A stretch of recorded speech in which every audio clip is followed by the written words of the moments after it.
জিনিসে ভারত খুশি, সেই জিনিস আমাদের জন্য খারাপ। সো প্রফেসর ইউনূস যদি এই মুহূর্তে পদত্যাগ করেন, এটা বাংলাদেশের জন্য খারাপ। বাংলাদেশের জেনারেল ওয়াকার আছেন এবং জেনারেল ওয়াকার একজন আওয়ামী প্রেমিক এবং উনি নিজেই বলেছেন যে সেনাবাহিনী ভারতীয় সেনাবাহিনীর সাথে তার কানেকশন আছে। সো এখানে মানে এত মানে কমপ্লিকেটেড কোনো ইস্যু না যে বর্তমানে জেনারেল ওয়াকার ভারতের প্রেসক্রিপশনে জেনারেল তারেক সিদ্দিকীর প্রেসক্রিপশনে কাজ করতেছেন এবং আসসালামু আলাইকুম। আ যারা এই মুহূর্তে অনুষ্ঠানটি দেখছেন এবং যারা ভবিষ্যতেও দেখবেন তাদের সালাম এবং উপস্থিত আলোচকবৃন্দ সবাইকে সালাম জানিয়ে শুরু করছি। আমি যেটা মনে করি যে এটা একটা কমন ফ্যাক্টর, সেটা হচ্ছে যে জিনিসে ভারত খুশি সেই জিনিস আমাদের জন্য খারাপ। সো প্রফেসর ইউনূস যদি এই মুহূর্তে পদত্যাগ করেন, এটা বাংলাদেশের জন্য খারাপ।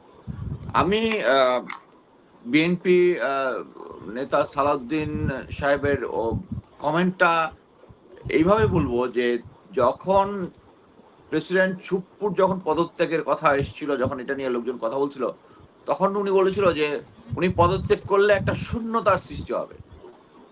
আর এখন সাংবিধানিক সংকট সৃষ্টি হবে। হ্যাঁ, সাংবিধানিক সংকট এবং শূন্যতা। আর এই মুহূর্তে প্রফেসর ইউনূস ইয়া করলে জনগণ বিকল্প বেছে নেবে। এতে কি বোঝা যাচ্ছে? এতে এটা ক্লিয়ার যে বিএনপি এই প্রফেসর ইউনূসের পিছনে মদত দিতে বলবো না, কিন্তু আপাতত আমার কাছে মনে হবে যে দে আর বিট হ্যাপি যে প্রফেসর ইউনূস, এবং এট দ্য সেম টাইম একই সুরে কথা বলতেছে ভারতের যে ফরেন সেক্রেটারি যে আছে, তারপরে ভারতের বক্তা যারা আছে, ভারতের মিডিয়া যারা আছে, একই সুরে কথা বলতেছে আমাদের ডক্টর কি বলে সেনাবাহিনী প্রধান। সো এখানে অ্যাকচুয়ালি মানুষের মনে সন্দেহ জাগা খুবই স্বাভাবিক যে জেনারেল ওয়াকারকে কেউ উস্কানি দিয়েছে কিনা এই ধরনের কথা বলার জন্য। আমরা এর আগে যখন 25শে ফেব্রুয়ারি রাওয়ার অনুষ্ঠানে দেখেছিলাম, উনি কিছুটা একটু বিভ্রান্ত অবস্থায় ছিল, কিছুটা উত্তেজিত অবস্থায় ছিল, এবং পরবর্তীতে তার এই বক্তব্য প্রদানের পরে আমরা দেখেছি বিভিন্ন, যেহেতু উনি নিজেকে একটু এক্সপোজ করেছেন এবং পরবর্তীতে হাসনাত আবদুল্লাহ, সজীব ভুঁইয়া যখন আরো এই জিনিসটা এক্সপোজ করলেন যে উনি একটা মডারেট আওয়ামী লীগ চেয়েছেন এবং বলেছিলেন যে প্রফেসর ইউনূস একজন কনভিক্টেড লোক, তাকে যেন এখানে না নেওয়া হয়, বুকে পাথর চাপা দিয়ে নেওয়া হলো। এই জিনিসটা অ্যাকচুয়ালি ওনাকে এক্সপোজ করে দিয়েছে অনেকটা। এই এক্সপোজ করে দেওয়ার পরেও কিছু মিডিয়া আমরা দেখেছি তাকে সাপোর্ট করছে, এবং এর একটা বড় অংশ হচ্ছে ভারতীয় মিডিয়া। ভারতীয় মিডিয়া জেনারেল ওয়াকারুজ্জামানের পক্ষে তখন এবং এখন বর্তমানে। যে হাসিন স্যার যেটা বললেন, অলরেডি উনি পদত্যাগপত্র দেওয়ার আগেই তাকে পদত্যাগপত্র দিয়ে যেন একটা জিনিসটা যেন বাংলাদেশের না ভারতের বিজয় হয়েছে এটা। সো এটাতে খুবই স্পষ্ট যে এর মধ্যে ভারতীয় একটা প্রোপাগান্ডা আছে, এবং প্রফেসর ইউনূস যেভাবে দেশটাকে এগিয়ে নিয়ে যাচ্ছিলেন, দেশের ইন্টারেস্ট দেখতেছিলেন, এবং প্রত্যেকটাতে যে সমস্ত বয়ান তারা মানে প্রফেসর ইউনূসের এগেনস্টে যে সমস্ত বয়ান তারা তৈরি করেছেন, সেম বয়ান ভারতীয় মিডিয়াগুলো দিচ্ছিল। আমি মনে করি যে এই দক্ষিণ এশিয়াতে ভারতের যতগুলো প্রতিবেশী আছে সবার সাথে তার সম্পর্ক অলরেডি খারাপ। একমাত্র হাসিনা সরকারের সাথে ছিল, ওইটাও শেষ হয়ে যাওয়ার পরে, এবং রিসেন্টলি পাক ভারত যে যুদ্ধটা যেটা হয়েছে, এটাতে ভারত মানে দেশে এবং আন্তর্জাতিকভাবে অনেক একটা বিপদের মধ্যে আছে। মোদী সরকারের এগেনস্টে বর্তমানে অনেক মিছিল, মিটিং এবং লোকজন বিক্ষুব্ধ হয়ে আছে ভারতের। এই মুহূর্তে তাকে একটা ভালো একটা পজিটিভ জিনিস দেখাইতে হবে। এই দেখানোর জন্য মোদী সরকার এবং তার গোয়েন্দা সংস্থা বাংলাদেশের গ্রাউন্ডটাকে বেছে নিয়েছে, যে এখনো বাংলাদেশের জেনারেল ওয়াকার আছেন এবং জেনারেল ওয়াকার একজন আওয়ামী প্রেমিক, এবং উনি নিজেই বলেছেন যে সেনাবাহিনী ভারতীয় সেনাবাহিনীর সাথে তার কানেকশন আছে। সো এখানে মানে এত মানে কমপ্লিকেটেড কোনো ইস্যু না যে বর্তমানে জেনারেল ওয়াকার ভারতের প্রেসক্রিপশনে জেনারেল তারেক সিদ্দিকীর প্রেসক্রিপশনে কাজ করতেছেন, এবং এই কারণেই যত মানে যারা গুম খুনের সাথে জড়িত ছিল তাদেরকে পানিশমেন্ট না দিয়ে তাদেরকে পালিয়ে যাওয়ার ব্যবস্থা করেছেন। 5 জন জেনারেলকে উনি দেশ থেকে পালিয়ে যাওয়ার ব্যবস্থা করেছেন। তারপরেও জেনারেল ওয়াকার ছাড়া কোনো নাকি বাংলাদেশের কোনো ইয়া নাই, এক ধরনের কিছু কুবুদ্ধিজীবী এটা প্রচার করার চেষ্টা করতেছে। আমি খুব অবাক হয়েছি গতকালকে আমি খালেদ মহিউদ্দিনের শোতে লেফটেন্যান্ট আবুরুদ স্যার এবং জেনারেল মনির সম্ভবত তারা ওখানে বললেন যে প্রফেসর আমরা সবাই মেইন স্ট্রিম মিডিয়াতে দেখেছি যে প্রফেসর ইউনূসকে আয়নাঘর দেখতে দেওয়া হয় নাই। এটা নাকি কোনো ঘটনাই না ঘটে, যে এটা এরকম কোনো কিছু ঘটনা নেই। প্রফেসর ইউনূস ইচ্ছা করলে নাকি দেখতে পারতো। এটা নাকি একটা ভুল তথ্য। উনারা মেইন স্ট্রিম মিডিয়াতে বলতেছেন।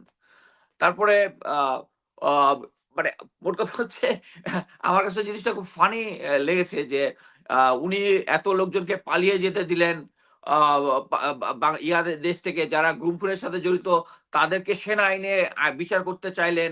তার পরবর্তীতে তারা চলে গেল, তাদের বাসায় রেড, জেনারেলদের বাসায় রেড দিয়ে দেখা গেল যে কোটি কোটি টাকা পাওয়া গেল। এত কিছুর পরেও জেনারেল ওয়াকারের পক্ষে যারা কথা বলতেছেন, এটা নিঃসন্দেহে বোঝা যাচ্ছে যে এটা পেইড ক্যাম্পেইন। Paid campaign. এই যে এখন উনি যখন গত গত ২ দিন আগের যে দরবারটার মধ্যে উনি সরকারের সাথে একটা রীতিমতো অডাসিটি করলেন। আমি মনে করি যেটা একটা অংশ হচ্ছে প্রফেসর ইউনূস পদত্যাগ করতে চেয়েছেন কারণ উনি কাজ করতে পারতেছেন না। এর কারণই হচ্ছে জেনারেল ওয়াকার একটা সময়ের জন্য আওয়ামী লীগের উনার যে আগের সরকার যার লয়াল তিনি ছিলেন তাদেরকে আনার জন্য উনি 9 ডিভির জিওসি থেকে শুরু করে ঢাকার প্রতিটা কমান্ডার এবং ডিজিবিজিবি, ডিজিএফআই, এনএসআই এদের কাউকে উনি ইয়া করেন না। আমি অ্যাকচুয়ালি হাসিন স্যারের কাছে কয়েকবার আমি শুনলাম যে না এখন ডিজিএফআই, এনএসআই একটু ভালো হয়েছে, তারা ভালো মতো কাজ করতেছে, দেশের জন্য কাজ করতেছে। বাট এই গতকালকের যে গত ২ দিন আগের যে জেনারেল ওয়াকারের যে দরবারটা ছিল, এই দরবার আমি একটা সোর্স থেকে কনফার্ম করেছি, এই দরবারের যে বক্তব্যগুলো এগুলোর পিছিয়ে ইন্ধন ছিল হচ্ছে ডিজিএফআই, এনএসআই পুরোপুরি ভাবে।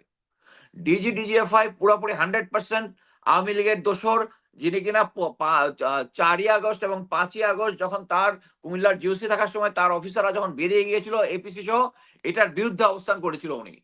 অপরদিকে অপরদিকে ডিজিএফ মানে ডিজিএনএসআই কে চেঞ্জ করা হয়েছে, মেজর জেনারেল মুর্শিদকে, সারোয়ার ফরিদকে। এইটা আমি খোঁজ নিয়ে দেখেছি তার ফাদার ছিল বাম রাজনীতিতে জড়িত এবং আওয়ামী লীগের শীর্ষ নেতৃত্বের সাথে ক্লোজ। এবং তাদের বাসায়, তাদের যে বাসা আছে, বাসায় এখনো শেখ মুজিবের ছবি থেকে শুরু করে বাম রাজনীতির এটা মেনটেন করা হয়। এবং এই ক্রাইসিস সিচুয়েশনে অ্যাকচুয়ালি সারোয়ার ফরিদের, মেজর জেনারেল সারোয়ার ফরিদের ইয়াটা বের হয়ে গেছে। সো এরকম একটা সিচুয়েশনে যেখানে বাংলাদেশের যে কোনো ক্রাইসিস হলে অ্যাডভান্স রিপোর্টটা পাওয়ার কথা জেনারেল প্রফেসর ইউনূসের, সেটা না পেয়ে পাচ্ছে জেনারেল ওয়াকার। সো তাকে অসুবিধা করা হচ্ছে, এতে কোনোই ডাউট নাই। আমি মনে করি যে বাংলাদেশের বর্তমান পরিস্থিতি, আমি অ্যাকচুয়ালি ডে 1 থেকে বলে আসতেছি এবং এখন ওইটাতে স্ট্যান্ড করি, বাংলাদেশের উন্নয়নের এবং সামনের দিকে এগিয়ে যাওয়ার পিছনে একমাত্র সমস্যা হচ্ছে জেনারেল ওয়াকার। জেনারেল ওয়াকারকে যদি সরানো না হয় বাংলাদেশের উন্নতি সম্ভব না। এবং আমি অলরেডি আমার একটা পার্সোনাল লাইভে ঘোষণা দিয়ে দিচ্ছি, যদি প্রফেসর ইউনূস যদি পদত্যাগ করে বাংলাদেশের ভবিষ্যৎ অন্ধকার। এবং আমি আমার অ্যাক্টিভিজম জীবনের সমাপ্তি ঘোষণা করতেছি যে আমি এই বিদেশে এত কাজ করে, ওভার টাইম করে, ফ্যামিলি রেখে, এত কিছু করে, নিজের সময় নষ্ট করে, অ্যানালাইসিস করে সরকারকে সাপোর্ট দেওয়ার চেষ্টা করাটা অ্যাকচুয়ালি বৃথা। প্রফেসর ইউনূসের সময় যদি আমরা পারলাম না, যদি প্রফেসর ইউনূস যদি পদত্যাগ করে, তাহলে বাংলাদেশ ভবিষ্যৎ অন্ধকার। এবং আমি অ্যাক্টিভিজম থেকে নিয়ে পরবর্তীতে শুধু বউ বাচ্চাদের সাথে ঘুরবো আর ওগুলা ছবি দেবো ফেসবুকে। ধন্যবাদ।